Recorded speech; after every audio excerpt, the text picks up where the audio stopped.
et j'aurais aimé les connaître lorsque j'avais 21 ans.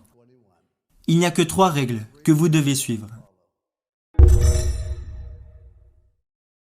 La vie n'a pas à être compliquée. Nous nous compliquons trop la vie. Je vais faire 5 suppositions sur les personnes présentes dans cette pièce aujourd'hui. Je suis prêt à parier que vous voulez réussir votre vie professionnelle. Je suis prêt à parier que vous voulez réussir votre vie personnelle. Je suis prêt à parier que vous avez besoin de vous sentir utile. Je suis prêt à parier que vous voulez vous sentir en sécurité pour votre avenir. Et le 5e point est que je suis prêt à parier que vous voulez aller au paradis. Je vais maintenant vous donner un plan simple pour réussir les 5, parce que vous n'avez pas besoin de sacrifier votre vie religieuse ou votre vie personnelle pour réussir professionnellement.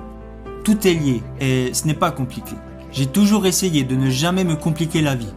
Vous rendez-vous compte qu'un arc-en-ciel comporte seulement 7 couleurs ? Seulement 7. Regardez ce que Michel-Ange a réussi à faire avec ces 7 couleurs.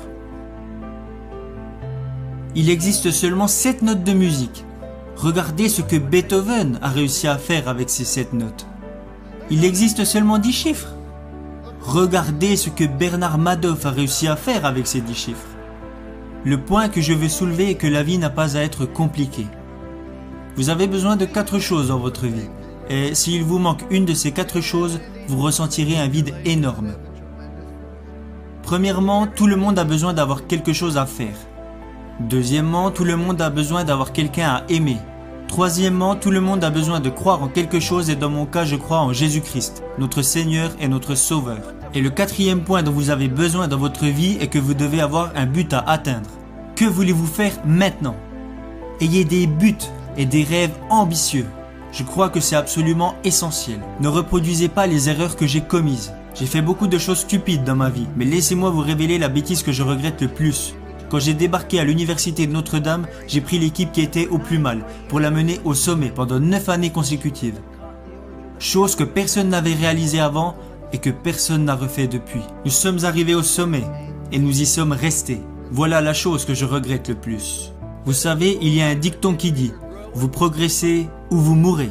Soit l'arbre grandit, soit il meurt. » Il en va de même pour votre mariage, il en va de même pour votre business ou pour vous-même en tant que personne. Et je ne dis pas ça parce que je suis vieux, même si maintenant mes bougies d'anniversaire coûtent plus cher que mon gâteau. Cela est plutôt en rapport avec les efforts que vous devez faire pour vous améliorer. Nous avons atteint le top et j'ai dit nous y sommes arrivés, restons comme ça, ne prenons plus de risques. Nous avons terminé second du championnat et tout le monde a dit que j'étais un idiot. Alors que le gars qui termine dernier au concours de médecine, lui, il l'appelle docteur. Ça me semble injuste. Quand j'ai quitté Notre-Dame, je n'aurais jamais pensé entraîner à nouveau. Où aurais-je été après Notre-Dame ?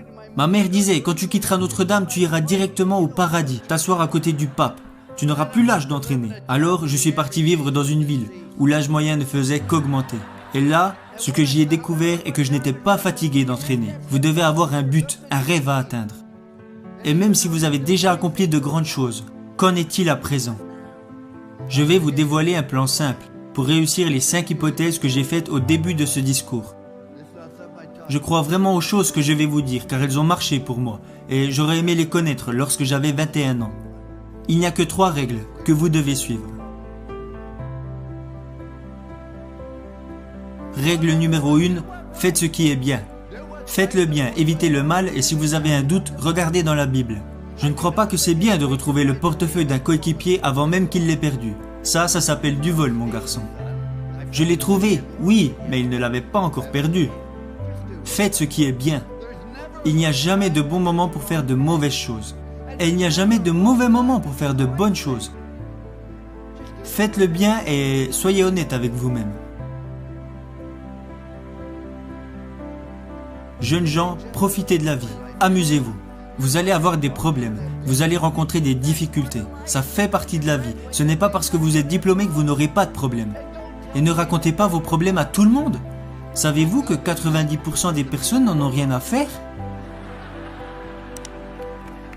Et les 10 autres pourcents sont contents que vous les ayez, alors vous feriez mieux de les garder pour vous. Vous allez avoir des problèmes, alors amusez-vous dans tout ce que vous faites. Et si vous aimez vraiment ce que vous faites, les gens prendront du plaisir à être à vos côtés. À chaque fois que je me réveillais les jours de match, je me disais aujourd'hui sera une journée incroyable. Et je le pensais vraiment, car si vous aimez vraiment ce que vous faites, les gens prendront du plaisir à être à vos côtés.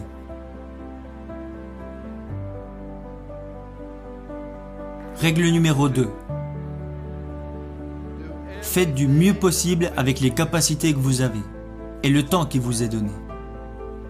Vous savez, tout le monde n'a pas les capacités d'être en équipe première. Mais tout le monde se doit de donner le maximum qu'il est capable de donner. Si vous voulez échouer, alors vous avez le droit d'échouer. C'est ça qui est génial dans ce pays. Vous n'avez pas le droit de faire échouer les autres si vous n'exploitez pas au mieux vos capacités. Vous avez mis un enfant au monde. Vous avez un business. Vous avez rejoint une équipe. Vous avez des obligations et des responsabilités envers d'autres personnes.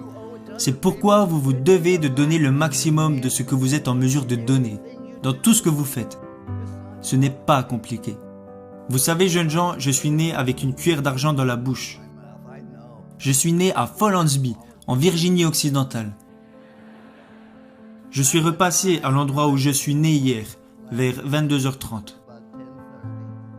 Je suis né dans la cave de ma maison, mis au monde par le docteur McGraw. Nous n'avions qu'un lit pour moi, ma sœur et mes parents. Nous avions une demi-baignoire et une petite cuisine. Et nous avons vécu dans cette maison pendant plus de 7 ans. Il n'y avait pas d'aide sociale à l'époque, nous n'avions pas de coupons alimentaires et nous n'avions pas d'argent de côté. Mais j'ai toujours eu assez à manger, parce qu'à chaque fois que je voulais me resservir, mon père me disait « Non, tu en as déjà eu assez ». Mais la raison pour laquelle je dis que je suis né avec une cuillère d'argent dans la bouche, mon père avait arrêté l'école en CM1, voilà toute l'éducation qu'il avait. Alors pourquoi je vous dis que je suis né avec une cuillère d'argent dans la bouche? C'est parce que mes parents m'ont appris que la vie est une question de choix, et qu'ils soient bons ou mauvais, ce sont vos choix qui vous définissent. Alors ne blâmez jamais les autres, car si vous recevez une bonne éducation et que vous êtes prêt à travailler dur et à surmonter les problèmes et les difficultés, alors dans ce grand pays, vous pouvez accomplir des choses extraordinaires. Voilà pourquoi je dis que je suis né avec une cuillère d'argent dans la bouche.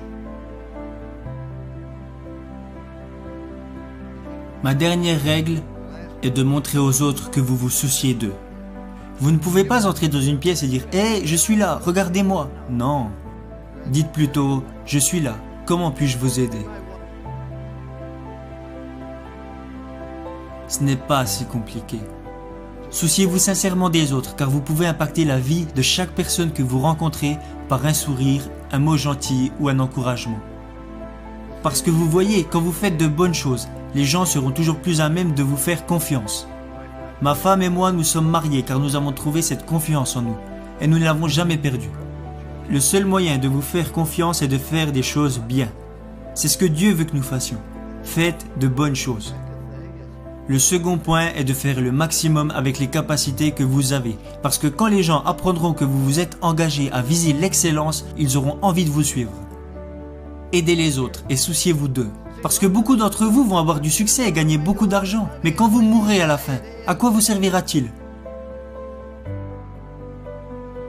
Mais heureusement, beaucoup d'entre vous vont plutôt choisir de devenir signifiants.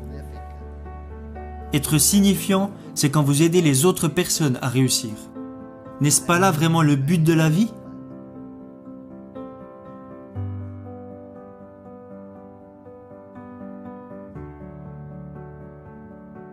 J'aurais aimé connaître ces 3 règles lorsque j'avais 21 ans, et je les utilise maintenant depuis plus de 40 ans. C'est pour cela qu'il y a une statue de moi devant l'école, même si je pense qu'ils l'ont plutôt mise là pour que les pigeons puissent se reposer.